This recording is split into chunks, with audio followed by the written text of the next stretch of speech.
그래서 하나님이 그 성전을 무너뜨리고 다시 성전을 이렇게 쌓으시는데 왜 그 일을 반복하냐는 거예요. 방금 제가 여러분과 나눈 것처럼 여러분들이 바로 나라인데 여러분들이 하나님의 은혜를 받으면 그게 하나님 나라가 되지만 그 전까지는 우리는 바벨, 우리가 바로 그 무너져야 될 여리고 성이고 바벨탑이고 바벨일 수 있다라는 거죠. 그래서 그 성이 무너져야지만 하나님 나라가 나타나는 거죠. 그래서 이사야 한번 말씀 읽어볼까요? 이사야 45장 1절에서 8절까지인데요.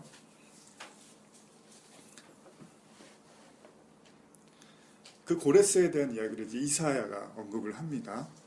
여러분도 잘 아시는 말씀이에요. 얼마 전에 우리가 읽었던 거예요.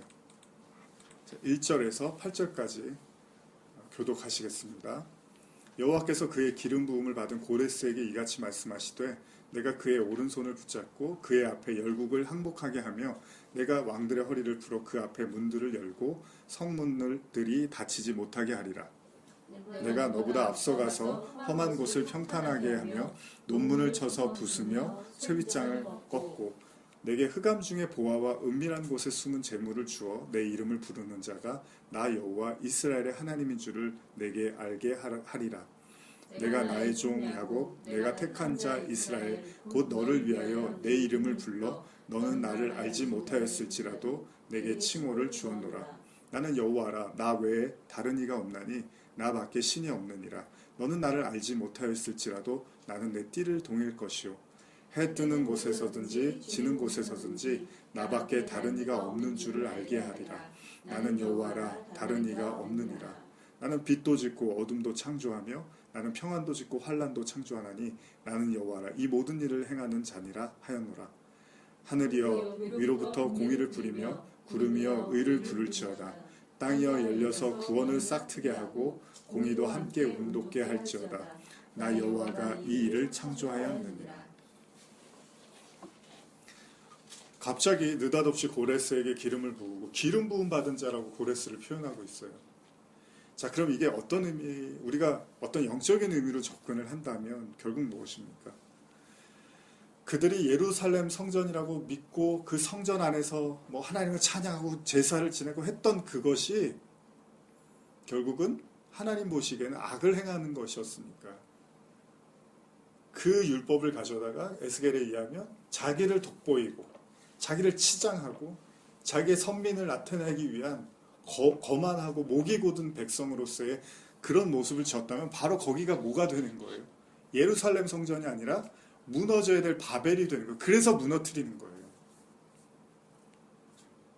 그러니까 뭐 예루살렘 성전은 거룩하고 바벨은 부정하고 이게 아니에요. 하나님 그런 차원의 얘기를 하는 분이 아니란 말이에요. 예루살렘 성전이라 할지라도 그 내용이 하나님이 말씀하신 그 내용이 아니면 거기가 바벨이 되는 거예요.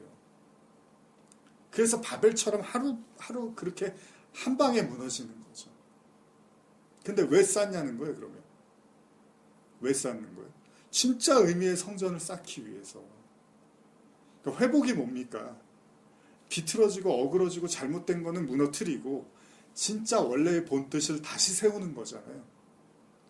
그런 의미에서 고레스를 통해서 하나님이 성전을 세우는 거예요. 근데 기름 부음 받은 고레스 이렇게 표현한단 말이에요. 그게 뭡니까? 이게 같은 얘기입니다. 여러분 요한복음 2장 가보시면요. 제가 읽을게요. 2장 13절부터 22절인데 유대인의 유월절이 가까운 줄 예수께서 예루살렘으로 올라가셨더니 예루살렘이 등장합니다.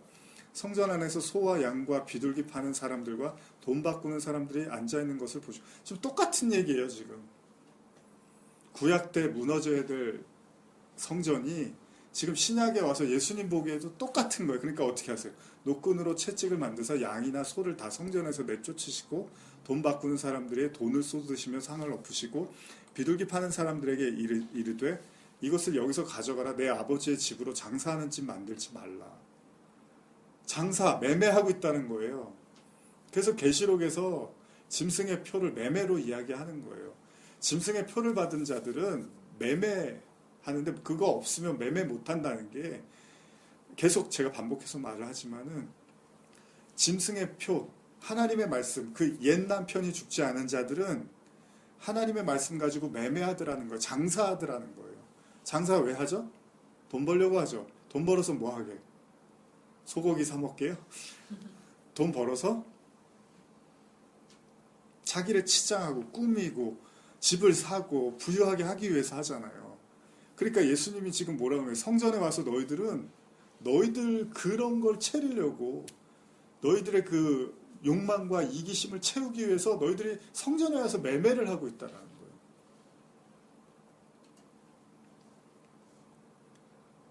그래서 예수님이 뭐라 그럽니까? 장사하는 집으로 만들지 말라. 그런데 그 순간에 예수님이 그러는 거예요. 17절 같이 읽어볼까요? 시작. 제자들이 성경의 말씀에 주의 전을 사모하는 열심히 나를 삼키리라 한 것을 기억하더라. 예수님이 저렇게 니들이 열심히 하는 거 가지고 하나님이 기뻐하실 줄 아냐? 아니다. 그런 열심이 나를 오히려 삼키는 거다. 그랬더니 이에 유대인들이 대답하여 예수께 말하기를 내가 이런 일을 행하니 무슨 표적을 우리에게 보이겠느냐? 이때 예수님이 이제 결정적인 얘기를 하죠. 19절 같이 읽어볼까요? 시작. 예수께서 대답하여 이르시되 너희가 이 성전을 할라 내가 사흘 동안에 일으키리라. 또 그러시는 거예요. 지금 이거 헐고 내가 다시 일으킬게. 그럼 뭐 하나님이 지금 뭐 하시는 거예요? 지금 예수님은 하나님이신데 떡하니 그 성전을 보더니 이거 헐어버려. 내가 다시 세울게. 여러분 리바이벌이 뭡니까? 다시 사는 거잖아요. 다시 부흥하는 거잖아요.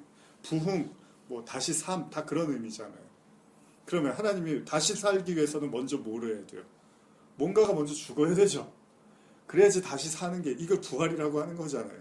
부흥도 그래요. 무언가 죽어 있다가 다시 살아나는 거잖아요. 그러면 솔로몬 성전이 왜 멸망했습니까? 마땅히 무너져야 될 거니까. 그리고 나서 하나님이 고레스를 통해서 기름 부음 받았다 그런단 말이에요. 기름 부음이 뭐예요? 그리스도잖아요. 예수님을 상징하는 거잖아요. 고레스를 통해서. 그 메시아를 보여주는 거예요. 성전은 그렇게 너희들이 율법 가지고 가늠하라고 그 안에서 그 세상을 의지하기 위해서 가늠하라고 주어준 게 아니잖아요. 그러면 그게 소돔과 고모라와 뭐가 다릅니까? 그래서 예수님이 이스라엘 백성들 보고서 너희들 소돔과 고모라하고 다를 바가 없어 이런 얘기를 하시는 거예요. 그래서 무너뜨리고 다시 세우시는 거죠. 근데 다시 세울 때는 건물만 다시 세우는 게 무슨 의미가 있습니까? 그렇게 다시 세워놨더니 예수님이 와서 뭐라 그래요? 또 무너뜨리라 그러잖아요. 그러니까 무슨 얘기예요? 이 얘기가? 성전의 의미를 깨닫지 못하니까 그렇게 세워진 성전은 계속 무너져야 된다는 거예요. 의미가 없다는 거예요. 오히려 죄를 더 짓게 한다는 거예요. 왜? 성전을 우상 삼고 있으니까. 그래서 예수님이 이 성전을 헐어 내가 사흘 동안에 일으키리라. 근데 사실 그래요. 이 성전도 뭐예요? 그 보이는 성전 얘기한 거 아니죠. 자, 20절 같이 읽겠습니다. 유대인들이 이르되 이 성전은 46년 동안의 지었건을 내가 3일 동안에 일으키겠느냐 하더라. 그러나 예수는 성전된 자기 육체를 가리켜 말씀하신 것이라. 그러면 예루살렘 성전이라든지 그 성전들이 의미하는 게 바로 예수님이었고 그 예수님은 바로 성전된 자기 육체를 얘기하는 거네요. 그러니까 성전은 뭐예요? 하나님을 나타내는 거잖아요. 지금 예수는 성전된 자기 육체라고 했으니까 자기 육을 헐어버리고 우리를 구원하기 위해서 부활하신 그 은혜, 그 성령. 그래서 22절에 이제 이런 표현을 쓰는 거예요. 죽은 자 가운데서 살아나신 후에야 제자들이 이 말씀을 기억하고 성경과 예수께서 하신 말씀을 믿었더라 이러는 거죠. 그래서 고린도전서 3장 9절에서 16절인데요. 제가 한번 읽어보겠습니다. 우리는 하나님의 동역자들이요 너희는 하나님의 밭이요 하나님의 집이니라. 자, 여러분들 지금 하나님의 밭이라고도 하고 하나님의 집이라고도 해요. 내게 주신 하나님의 은혜를 따라 내가 지혜로운 건축자와 같이 터를 닦아두매 다른 이가 그 위에 세우나 그러나 각각 어떻게 세울까 조심해래. 조심할지니라. 이게 무슨 말이에요? 그러니까 너희가 세우는 것들 가지고 그거가 옳다라고 말하지 말라는 거예요. 그거 가지고 자랑하지 말라는 거예요. 왜냐하면 이 닦아둔 것 외에 능히 다른 터를 닦아줄 자가 없으니 이 터는 곧 예수 그리스도시라. 그러니까 우리 안에 세워져야 될 유일한 건축물이 하나 있는데 그게 뭐냐면 예수 그리스도 외에는 없다는 거예요. 만일 누구든지 금이나 은이나 보석이나 나무나 풀이나 짚으로 이 터 위에 세우면 각 사람의 공적이 나타날 터인데 그날이 공적을 밝히리니 이는 불로 나타내고 그 불이 각 사람의 공적이 어떠한 것을 시험할 것입니다. 만일 누구든지 그 위에 세운 공적이 그대로 있으면 상을 받고 누구든지 그 공적이 불이 타면 해를 받으리니 그러나 자신은 구원을 받되 불 가운데서 받은 것 같으리라. 무슨 말씀인지 아시죠? 여러 번 나눴죠. 하나님의 불이 나타났을 때 우리가 세운 것들은 다 타버릴 거라는 거예요. 그러나 그리스도만 남아있을 거라는 거예요. 그래서 아까 요한계시록 3장 18절에 너희가 금을 사서 부유하게 하라는 게 뭐예요? 이 금 얘기하는 거예요. 그리스도라는 금, 정금. 그거 외에는 우리에게 재산으로 남아있을 건 아무것도 존재하지 않는다. 근데 우리가 그 터 위에 자꾸 다른 걸 쌓아두면 그거는 하루아침에 타버리는 게 되는 거죠. 그래서 하나님이 그를 반드시 우리를 심판하시는 거예요. 여러분, 심판을 우리는 이 땅을 살면서 우리 받는 거예요. 말씀으로. 근데 그 말씀이 뭔지 모르고 그 심판이 뭔지 모르고 죽으면 그게 진짜 심판이라는 거예요. 그러나 내가 이 땅을 살면서 그 하나님의 말씀을 통해서 내가 무너지고 다시 사는 경험을 하게 되면 그 사람은 더 이상 죽음이 없는 거예요. 그가 육신적으로 죽을 수는 있지만 그는 이미 영생을 가진 자가 되는 거죠. 영원히 사는 거예요. 그래서 고린도 3장 16절에 이 얘기를 하고 싶은 거예요. 예수님도 결국은. 같이 읽어볼까요? 시작. 너희는 너희가 하나님의 성전인 것과 하나님의 성령이 너희 안에 계시는 것을 알지 못하느냐. 성전이 뭔 거예요? 예수님이 자기 육체를 성전이라고 했죠. 근데 예수님이 자기 안에 뭐가 흐른다 그래요? 생수가 흐른다 그러죠. 그 생수가 뭐예요? 성령이죠. 그러니까 지금 이 얘기는 뭐예요? 여러분들 안에 성령이 거하시면 여러분들이 성전이라는 거예요. 여러분들의 교회라는 거예요.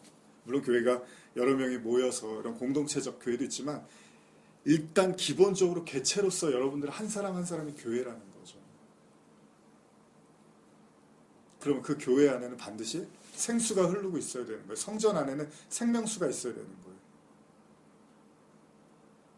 그래서 성령이 여러분들 안에 거하면 여러분들이 성전이라고 말씀을 하시는 거죠. 그 성전 쌓으라는 거예요. 그 성전. 근데 그거를 생각을 못하고 그냥 열심히 갔다가 성전 안에서 돈 바꾸고서 그 제사 지내고 이것만 하고 있으니 예수님이 헐어버리라는 거예요. 그거. 결국 또 헐려요. 그렇죠? AD 70년인가요? 계시록 21장 22절 23절 한번 읽어볼까요? 계시록 21장 22절에서 23절입니다. 시작. 성 안에서 내가 성전을 보지 못하였으니 이는 주 하나님 곧 전능하신 이와 및 어린 양이 그 성전이십니다. 그 성은 해나 달의 비침이 쓸데없으니 이는 하나님의 영광이 비치고 어린 양이 그 등불이 되십니다. 이해가셨죠? 그래서 아까 계시록으로 잠깐 가보면 이런 표현들이 나는 거예요. 계시록 18장 22절 이하 보면요. 또 검은 고 타는 자와 풍리하는 자와 퉁소 부는 자와 나팔 부는 자들의 소리가 소리 얘기하는데 그 소리가 결코 다시 내 안에 들리지 아니하고 어떤 세공업자든지 결코 내 안에서 다시 보이지 아니하고 또 맷돌 소리가 결코 내 안에서 들리지 아니하고 23절 등불빛이 결코 다시 내 안에 비치지 아니하고 신랑과 신부의 음성이 결코 내 안에서 들리지 아니하리로다. 너의 상인들은 땅의 왕족들이라 내 복술로 말미암아 만국이 미혹되었도다. 그러니까 우리 안에 그 성령 그 진리를 담지 못하면 우리는 빛도 없고 소리도 없고 신랑 신부도 당연히 없겠죠.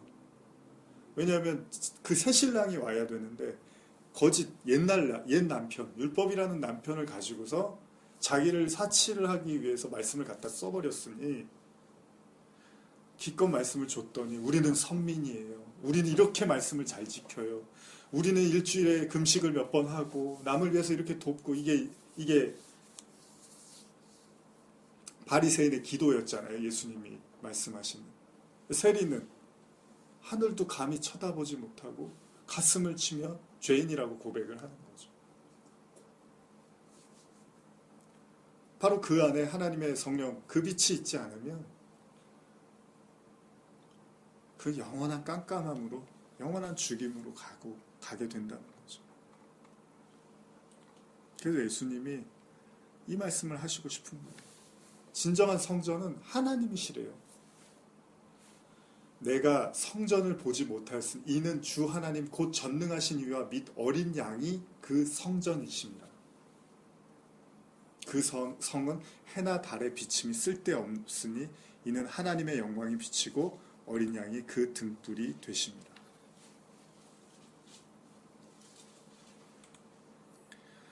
갈라디아서 4장 19절에서 26절 한번 같이 교독해 보겠습니다. 갈라디아서 4장 19절에서 26절입니다.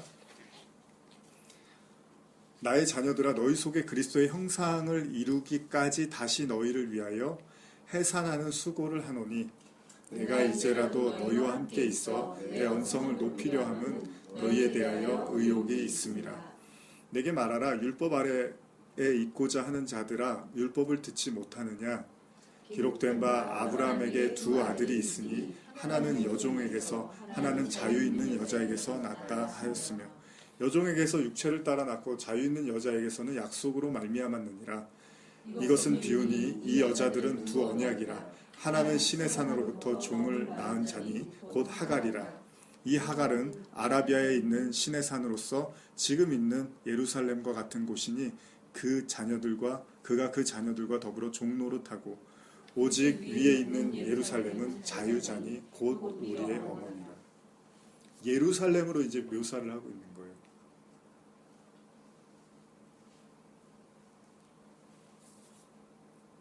예루살렘, 새 예루살렘, 계시록에서 우리가 새 예루살렘을 보잖아요. 다 같은 얘기예요. 육체의 예수님의 성전이 무너지고 다시 세우시는 것처럼 옛 것을 무너뜨리고 새 것으로 사는 것을 지금 여러 가지로 성경은 이야기하고 있는. 뭐 어렵고 복잡한 것 같은데 자세히 들여다보면 같은 얘기를 계속 반복하고 있는. 뭐가 하나가 무너지고 하나가 다시 올라오고, 하나가 무너지고 하나가 다시 올라오고, 하나가 무너지고 하나가 살고, 하나가 죽고 하나가 살고. 근데 예루살렘은 뭐라고 하냐면 오직 위에 있는 예루살렘, 하나님 나라를 말하는 거죠. 예루살렘은 자유자니 곧 우리의 어머니라.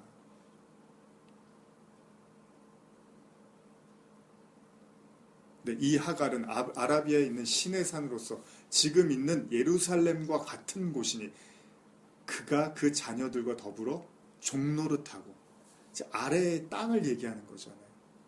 지리적 우리가 생각하는 그거, 세상적 그 땅, 그거는 종이라는 거예요. 그러나 위에 있는 예루살렘, 진짜 예루살렘은 뭐예요? 자유라는 거예요. 자유. 그래서 여러분 출애굽기에서 이스라엘 백성들을 끌어내는 거잖아요. 종에서 자유자로. 우리는 바벨이라는, 애굽이라는 세상의 노예로 살게 돼 있어요. 근데 하나님이 그들을 끌어내서 자유자를 만든다는 거예요. 종살이에서부터 자유롭게. 4장 27절에서 32절까지 교독하시겠습니다. 기록된 바 잉태하지 못한 자여 즐거워하라. 산고를 모르는 자여 소리질러 외치라. 이는 홀로 사는 자의 자녀가 남편 있는 자의 자녀보다 많음이라 하였으니 형제들아 너희는 이삭과 같이 약속의 자녀라. 그러나 그때 육체를 따라 난 자가 성령을 따라 난 자를 박해한 것 같이 이제도 그러하도다. 그러나 성경이 무엇을 말하느냐. 여종과 그 아들을 내쫓으라. 여종의 아들이 자유 있는 여자의 아들과 더불어 유업을 받지 못합니다. 자, 여종의 아들이 자유 있는 여자의 아들과 더불어 유업을 얻지 못한다. 이제 유업이 나왔어요. 유업. 땅 얘기예요. 땅. 다 같은 얘기예요. 예루살렘. 새 예루살렘. 하나님 나라 가나안. 하나님이 주려고 했던 땅. 이제 유업 얘기가 나왔어요. 근데 그 땅이 어떻대요? 여종의 아들이 자유 있는 여자의 아들과 더불어 유업을 얻지 못한다. 그러면서 뭐라 합니까? 너희는 이삭과 같이 약속의 자녀라. 그러니까 이스마엘의 자녀가 아니라 이삭의 자녀라는 거예요. 근데 이 이삭의 자녀는 뭡니까? 자유자의 그 땅을 하나님, 자유자에게 주신 그 땅을 주시길 원한다는 거예요. 그래서 내쫓으라는 거예요. 그러나 성경이 무엇을 말하느냐? 여종과 그 아들을 내쫓으라. 여종의 아들이 자유 있는 여자의 아들과 더불어 유업을 얻지 못하리라 하였느니라. 그래서 가나안 땅 들어가서 하나님이 거기에 있는 사람들 다 내쫓잖아요. 심판하시잖아요. 그리고 거기에 이렇게 안착을 시킨단 말이에요. 그게 이런 얘기 하는 거예요. 무슨 전쟁하고 싸우란 얘기가 아니라 우리 안에 있는 그 옛사람, 그 율법에 매여 있는 노예로서의 나, 그 애굽, 그 바벨론, 그 음녀, 거짓 남편을 남편으로 두고 여왕이라고 믿고 있는 나, 그거 내쫓으라는 거예요. 그거 빨리 내쫓고 자유자의 자녀로 살라는 거예요. 그러니까 하나님은 우리에게 뭘 주시길 원하는 거예요? 자유 주시길 원하는 거죠. 땅도 그래요. 그럼 땅의 개념이 뭐겠습니까? 똑같이 생각하시면 돼요. 예루살렘 성전을 하나님의 진리의 그 은혜의 말씀으로 이해하지 못하니까 그 성전 안에서 매매했다 그러잖아요. 예수님도 매매한다 그러잖아요. 자기를 사치하고 자기를 뽐내고 자기를 드러내고 나 이렇게 멋있고 잘나고 깨끗한 사람이야, 이런 거 바리새인들이 그랬잖아요. 그러면서 막 함부로 사람들 업신여기고, 그 땅이 뭐가 되는 거예요? 그러면 바벨이 되는 거예요. 그 성전이. 그러나 진짜 성전의 의미를 안 자는 그 율법으로부터, 그 세상으로부터 그 평안을 누리는 게 아니라 하나님이 주시는 그 생수를 통해서 진정한 평강을 누리게 되는 거죠. 그래서 우리가 지난 3주, 오늘 3주 차니까 그렇게 2주 전에 그 누가복음 12장 20절 시작으로 해서 같은 얘기를 지금 계속 반복하고 있는 거예요. 평안을 도대체 어디서 찾을 거냐는 거예요. 바벨로부터 평안을 여러분들 찾을 거냐, 아니면 하나님으로부터 평강을 찾을 거냐, 이걸 계속 반복해서 얘기하고 있는 거죠. 그럴 때 우리가 그 바벨이 무너지고 그 애굽으로부터 우리가 벗어날 때 우리는 자유자, 여종의 자녀가 아니라 자유자의 자녀, 그게 예루살렘이라며요. 오직 위에 있는 예루살렘은 자유자니 곧 우리의 어머니라. 우리를 낳은 건 바로 그 성전, 그 말씀, 그 진리, 그 은혜라는 거죠.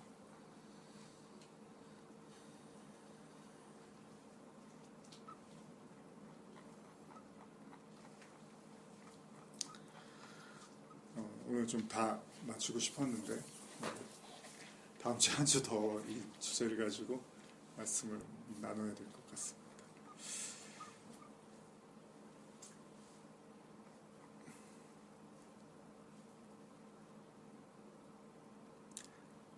한 절만 더, 한 부분만 보고 이제 마무리하겠습니다. 히브리서 12장 18절에서 24절입니다.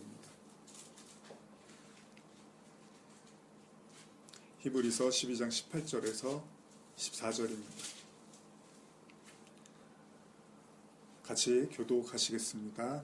너희는 만질 수 있고 불이 붙는 산과 침침함과 흑암과 폭풍과 말하는 소리가 있는 곳에 이른 것이 아니라 그 소리를 듣는 자들은 더 말씀하시 아니하시기를 구하였으니 이는 짐승이라도 그 산에 들어가면 돌로 침을 당하리라 하신 명령을 그들이 견디지 못함이라.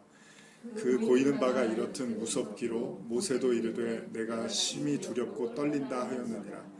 그러나 너희가 이른 곳은 시온산과 같이 시온산과 살아계신 하나님의 도성인 하늘의 예루살렘과 천만 천사와 하늘에 기록된 장자들의 모임과 교회와 만민의 심판자이신 하나님과 및 온전하게 된 의의 영들과 새 언약의 중보자이신 예수와 및 아벨의 피보다 더 나은 것을 말하는 뿌린 피리라.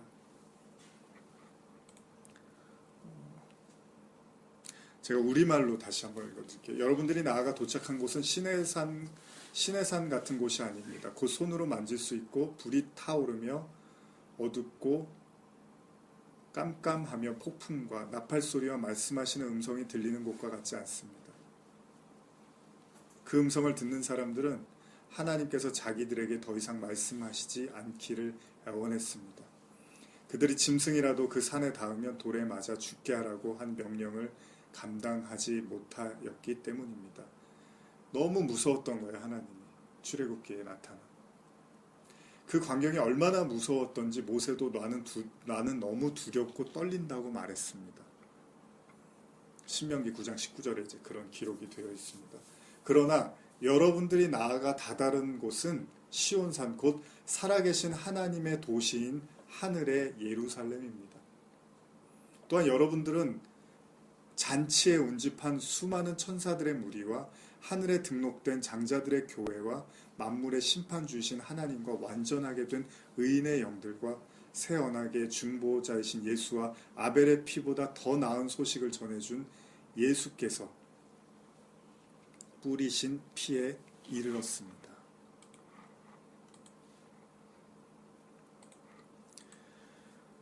그러니까 우리의 그 바벨,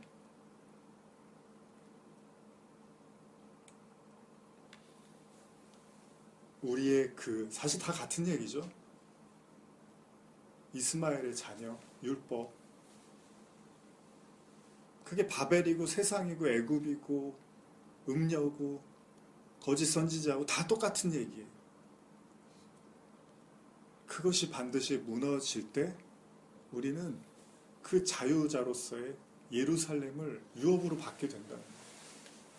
그리고 이 땅을 살면서도 우리가 비록 육신의 몸을 입고 있지만 우리의 안에서는 그 하나님의 나라를 우리가 이 땅에서도 누릴 수 있다는 거죠. 그래서 천국 시민이라고 하는 것이 아직과 임이라는 표현으로 이야기하잖아요. 아직 우리가 완벽한 그 육이 헐어져서 완전한 그곳에 도달하지 못했지만 그러나 육신을 입는 이 곳에서 이미 우리가 하나님 나라로서의 삶을 또 살 수 있다는 거죠. 아니 그들이 가는 곳이 하나님 나라예요. 그들이 하나님의 약속의 이삭의 자녀니까 자유자니까. 여러분 그렇잖아요. 자유자가 가는 곳이 자유의 땅이잖아요. 종이 가는 곳은 종의 땅이 되는 거잖아요. 종은 어디다 놔도 종으로서 살 수밖에 없지만 자유자는 어딜 가도 자유롭게 살 수 있는 거예요.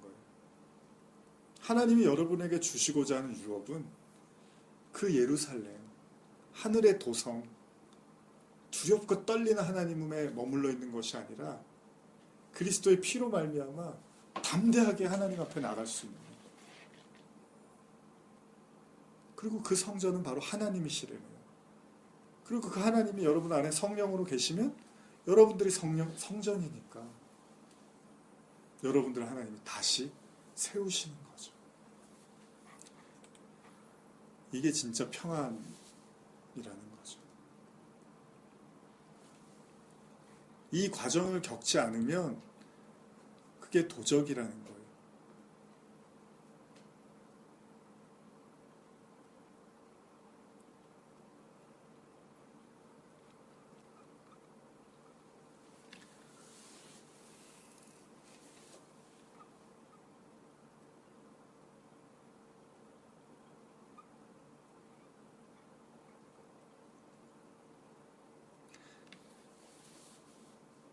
갈라디아서 3장 26절에서 29절 보면요. 너희가 다 믿음으로 말미암아 그리스도 예수 안에서 하나님의 아들이 되었으니 누구든지 그리스도와 합하기 위하여 세례를 받은 자는 그리스도로 옷 입었느니라. 너희는 유대인이나 헬라인이나 종이나 자유인이나 남자나 여자나 다 그리스도 예수 안에서 하나니라. 너희가 그리스도의 것이면 곧 아브라함의 자손이요 약속대로 유업을 이을 자니라.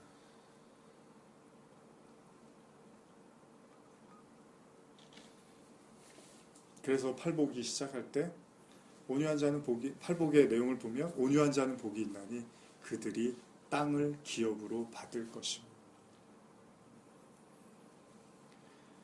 결국 하나님이 그 유업을 주시고자 하는 새 예루살렘, 하나님 나라, 바벨이 아닌 그 자유의 땅, 약속의 땅, 여러분들 안에 심어 두시겠다.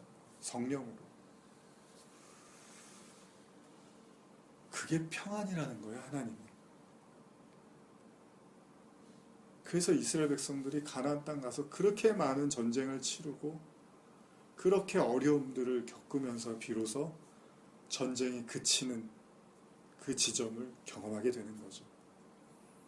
비로소 전쟁이 그치고 평안이 임하기 시작하는 거예요. 성경은 이 평화를 얘기하는 겁니다. 그래서 히브리서에 샬롬, 평강의 왕으로서 의의 왕, 평강의 왕 멜기세덱이 등장을 하는 거죠.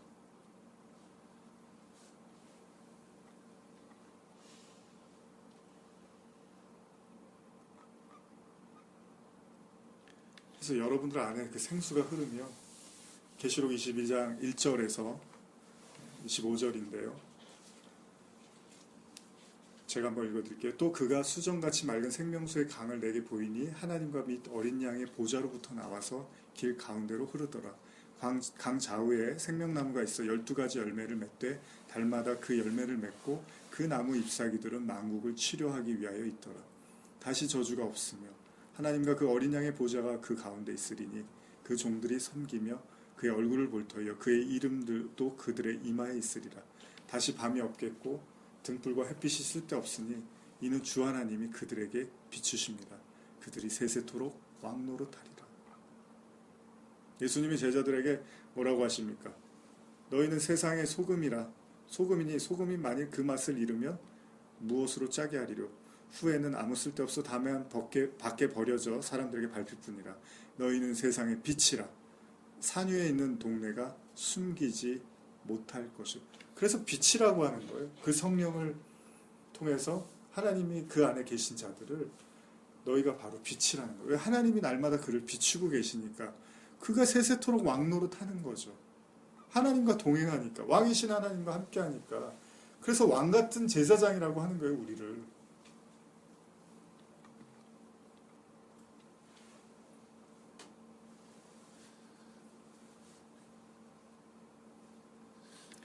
그래서 베드로전서 2장 9절 10절 보면 너희는 택하신 족속이요 왕같은 제사장들이요 거룩한 나라요 그의 소유가 된 백성이니 이는 너희를 어두운 데서 불러내어 그의 기이한 빛에 들어가게 하신 이의 아름다운 덕을 선포하게 하려 하심이라.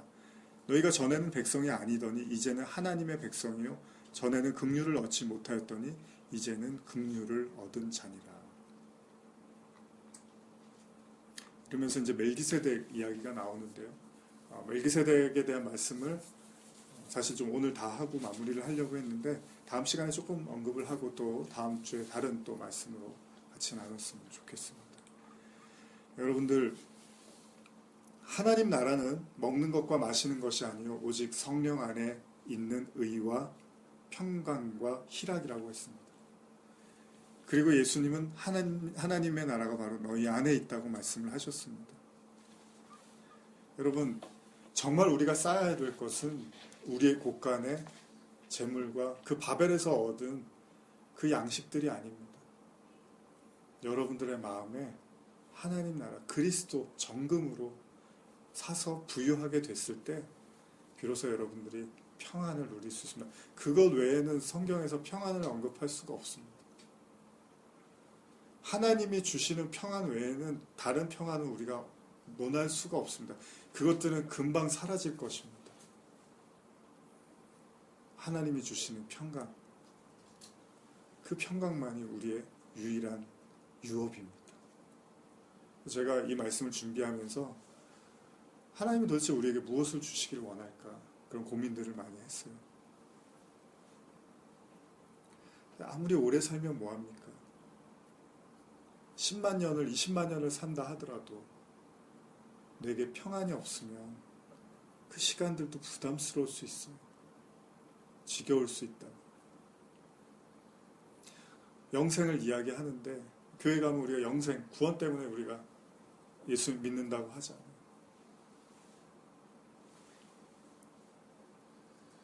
근데 그 평안이 우리 안에 기쁨으로 나타나지 않으면 그 시간들은 우리에게 큰 의미가 없을 수도 있어요. 어차피 지옥도 영원하고 천국도 영원하다며. 영원이 중요한 게 아니잖아요. 그러면 어떻게 영원을 사는가가 중요한 거잖아요. 그래서 저는 가끔 그런 생각을 해요. 만약에 하나님이 우리에게 은혜를 주시길 원하고 천국 들여보내기를 원했다면 한 번에 그냥 하나님이 천국으로부터 시작하면 되잖아요. 근데 이 풍파많은 세상을 우리가 반드시 겪는단 말이죠. 그리고 이 세상 안에서 구원과 구원받지 못함을 갈라진단 말이에요. 알곡과 가라지가. 그럼 도대체 이 세상에서 하나님은 무엇을 가리키기를 원하는가, 그런 생각을 참 많이 했던 것 같아요. 그러면서 설교를 준비하면서 제 마음속에 들었던 가장 큰 생각은 바로 이 평강이 아닐까. 그래서 예수님이 부활하고 나서 제일 먼저 하신 말씀이 평강이 있을지어다. 이제 내가 다 이루었어. 너희에게 내가 주고자 하는 건 이 평안이야. 이 기쁨, 이 평안. 이제 아무것도 두려워하지 마. 담대해. 다 이겼어, 내가 세상을. 근데 우리는 아직 그 세상을 못 이겼단 말이에요. 그러다 보니까 우리는 바벨이 두려워요. 어떻게 사느냐가 두렵고, 노후도 두렵고, 너무 두려운 게 많아요, 우리는. 그래서 우리는 어쩔 수 없이 그 바벨에 종노릇 할 수밖에 없는 마음을 갖고 살 수밖에 없죠. 그런데 요한일서에서 두려움이 있는 건 사랑을 이루지 못하는 거래요. 온전한 사랑을 이루지 못하면 그건 여전히 우리가 두려움 속에 살 수밖에 없대요. 그래서 우리의 마음속엔 두려운 게 너무 많아요. 다 두려움 뿐이에요. 그래서 우리는 그 고백을 먼저 해야 될 거예요. 사망과 애통과 가뭄. 이게 사망이고 이게 애통이고 이게 가뭄이구나. 기근이구나. 여러분, 그래야지 우리가 진짜 양식을 찾으려고 들지 않겠습니까? 오늘날에 많은 사람들, 많은 크리스찬들은 교회에서도 그 썩어 없어질 양식을 구하고 있어요. 그 썩어 없어질 양식이 내 생명이고 내 영생인 줄 믿고 있어요.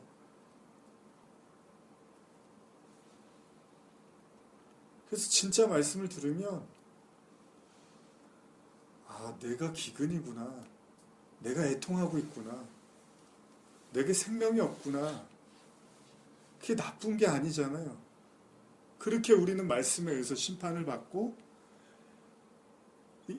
이사야처럼 하나님을 보니까 화로다 망하였도다. 내가 죽게 되었도다. 계시록 얘기를 이사야가 한 번에 하고 있네요. 한순간에 무너지는 거예요. 하나님을 보자마자.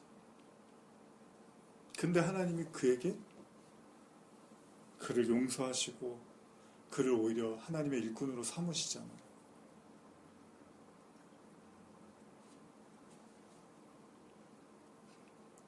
글쎄요.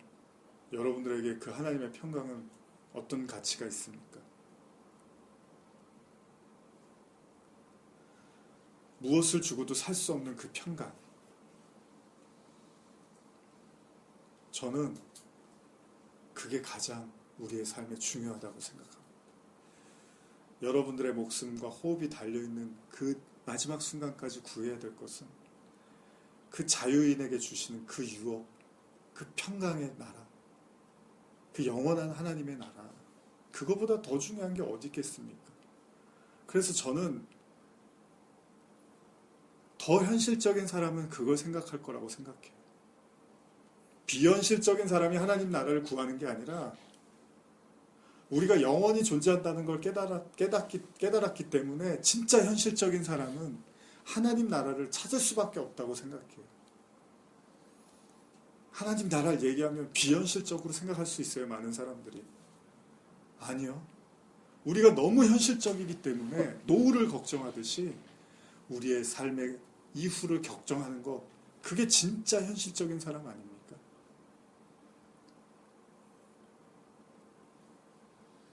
사실 인생은 잠깐입니다. 제가 이런 말은 아직 나이는 못 되지만 인생은 정말로 잠깐이라고들 하시고, 또 저희도 많은 시간 안 살아봤지만 그런 것들을 이미 많이 느끼고 있습니다. 근데 그 잠깐의 시간이 우리에게 너무 무겁습니다. 부담이 되고. 그래서 그 잠깐이라는 시간 안에 우리는 갇혀 있을 수밖에 없어요. 그 잠깐이라는 시간 속에서 우리는 너무나 많은 걱정과 근심을 할 수밖에 없어요. 그런데 만약에 여러분들이 1억 년을 살고 10억 년을 살고 1조 년을 살고 그 이상을 사는 존재들이라면 여러분들도 생각이 바뀌실걸요.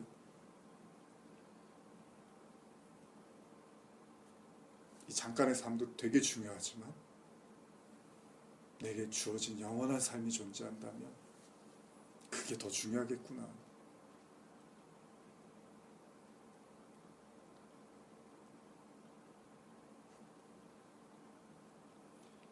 바리새파 사람들이 하나님의 나라가 언제 올 것인지를 물어보자 예수께서 대답하셨습니다. 하나님 나라는 눈으로 볼 수 있는 모습으로 오지 않는다. 또 보라 여기 있다, 보라 저기 있다고도 말할 수 없다. 하나님 나라는 너희 안에 있기 때문이다. 그리고 제자들에게 말씀하셨습니다. 너희가 인자의 날들 중 단 하루라도 보고 싶어 할 때가 오겠으나 보지 못할 것이다. 기도하겠습니다.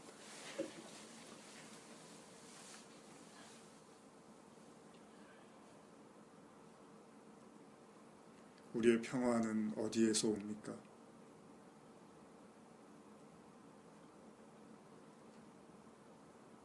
헛된 환상으로 내 마음속에 쌓아둔 평화들이 있다면 진정한 평화가 그 거짓 평화를 이겨내고 곳간에 쌓아둔 양식을 보며 즐거워할 하루살이와 같은 우리 인생을 즐거워할 것이 아니라 시간으로도 셀 수 없고 숫자로도 논할 수 없는